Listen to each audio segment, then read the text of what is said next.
kemi edhe një pyetje tjetër hoxh. U thot Asalamu alaykum, hoxhë nderuar. Dua të pyes gjyshi që ka kohë 15 vite që ka ndruar jetë.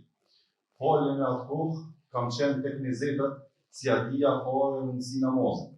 Dhe në një rast që ai po merr të abdes, i kam thënë mos të harxho ujin se s'ka ujë. Pasi në atë kohë kishim pak mungesë të ujit në shtëpinë tonë. Dhe ai me neva e sipër në mallkoj. Dhe rastisht nuk e di a kam hyrë në gjuna me këtë gjë, sepse vërtet jeta ime s'më ka ecur fare. Një fesë e prishur, e pas përsëri martesë e prishur. Tani është muaji Ramazanit, çfarë mund të bëj për këtë gjë? Nëse kam hyrë në gjuna me gjyshin tim, e më ka zënë mallkimi i tij, Allahu shpërblet. Wa alaykum salam wa rahmatullahi wa barakatuh. Nuk ka diskutim se kushdo që i pengon njerëzit të cilët bojnë ibadet, hinë gjuna të madhe. Fjala Allah subhanahu wa taala në Kur'an kur ka folur për zullumin e mushrikëve, e qafirëve, ka thonë wa yasudduna an sabilillah, i pengojnë njerëzit në rrugën e Allahut.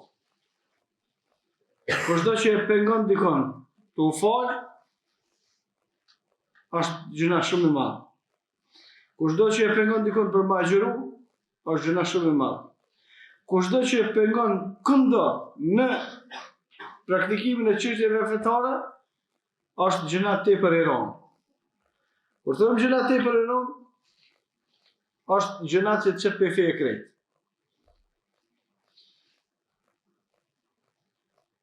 Nëse në kohën kur e ke thonë me pengu për abdes, nëse është çështja për këshill, veç me thonë që ne ka ujë pak, me shfrytzu pak më shumë, kjo nuk është pengesë, me harxhu pak më pak, kjo nuk është pengesë, por është këshill. Ama më shumë i bë pengesë, me anul ujin e me bë pengesë namaz, janë për atë veprave të cilat janë tronave të qesin për feje veç nëse u konë fe personës, e normal më konë që është në fe nuk e pengon dikën tjetër për më falë. A ka mujt me zonë mallkimi? Po, ka mujt. Për shkak se pejgamberi sallallahu alaihi wasallam në hadithin e saktë, kur e ka dërguar Muadhin në Yemen për me thirrjen e njerëzve në Islam, i ka thënë fattaqi da'wat al-mazlum, ruaju ke kujdes, mos luten kundra teje ata të cilëve ke bërë zullum. Për shkak se nuk ka perde mes Allahut dhe atij i cili bën dua për shkak që i ka bë padrejsi, i ka bë zullum dikush.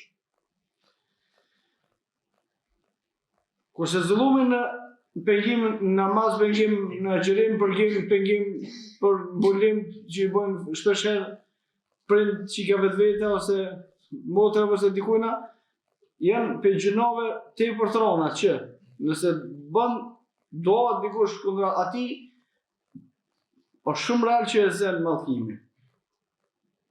Që do të më bë? Do të më pendu. Atë ma mallkimi gjatë gjithë jetës, inshallah jo.